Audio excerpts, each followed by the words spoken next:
Shalom Bapak Ibu yang dikasihi oleh Tuhan Yesus Kristus. Damai sejahtera bagi kita semua karena penyertaan Tuhan yang begitu ajaib dalam kehidupan kita.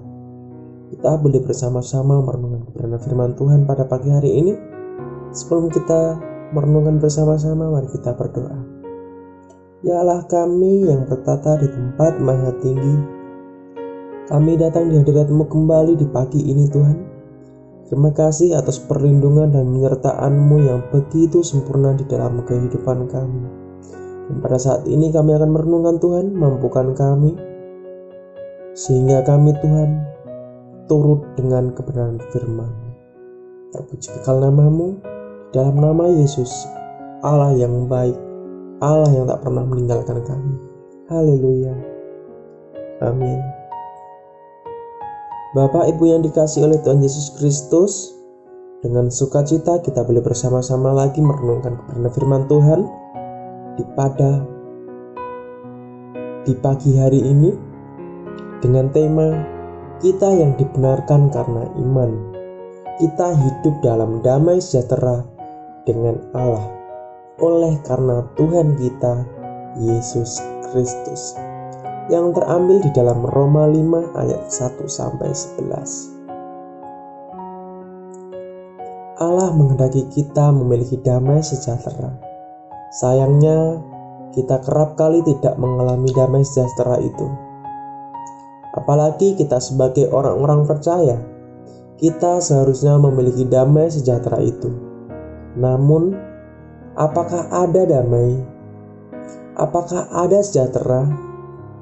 Bukankah kenyataan banyak orang Kristen sendiri saling bermusuhan karena harta, tahta, dan lain sebagainya? Bahkan bukankah sekarang banyak juga gereja yang tidak damai dan terpecah-pecah?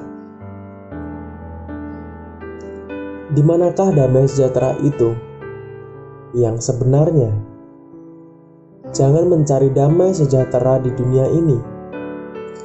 Hal itu tidak akan ditemukan di dalam masyarakat, bahkan di dalam gedung gereja.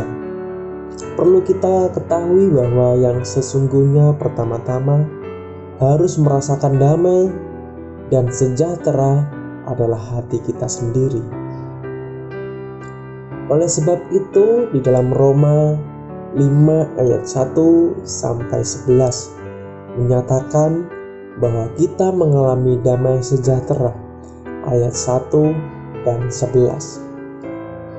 Kita yang dibenarkan karena iman, kita hidup dalam damai sejahtera dengan Allah oleh karena Tuhan kita Yesus Kristus. Dan bukan hanya itu saja, kita malah bermegah dalam Allah oleh Yesus Kristus, Tuhan kita, sebab oleh Dia kita telah menerima pendamaian itu.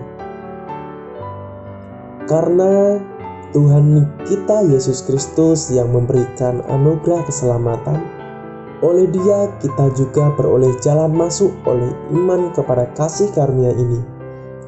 Di dalam kasih karunia ini kita berdiri dan kita bermegah dalam pengharapan akan menerima kemuliaan Allah. Menguatkan di dalam ayat 3-5. Dan bukan hanya itu saja, kita malah bermegah juga dalam kesengsaraan kita karena kita tahu bahwa kesengsaraan itu menimbulkan ketekunan, dan ketekunan menimbulkan tahan uji, dan tahan uji menimbulkan pengharapan. Dan pengharapan tidak mengecewakan, karena kasih Allah telah dicurahkan di dalam hati kita oleh Roh Kudus yang telah dikaruniakan kepada kita. Dan mengasihi kita dalam ayat yang ke-6 sampai ke-10. Ketika Yesus menjadi Tuhan dalam hidup kita, damai sejahtera itu hadir. Hanya Tuhan Yesus yang bisa memberikan damai sejahtera sejati, bukan dunia ataupun manusia. Masih adakah sesuatu yang mengikat dalam hati kita sehingga kita ini tidak ada damai sejahtera? Masihkah kita juga mencari sesuatu yang kita anggap bisa memberi kita damai sejahtera? Jangan biarkan semua itu terus menggandoli atau menarik hidup kita. Lepaskanlah itu dan berikanlah kepada Tuhan, Sang Pencipta alam semesta ini. Berimanlah kepada Yesus dan lihatlah betapa kita bisa mengalami damai sejahtera itu. Amin. Mari kita berdoa. Ya Allah kami bersyukur atas renungan singkat pada pagi hari ini. Tuhan boleh menyertai kami, memampukan kami.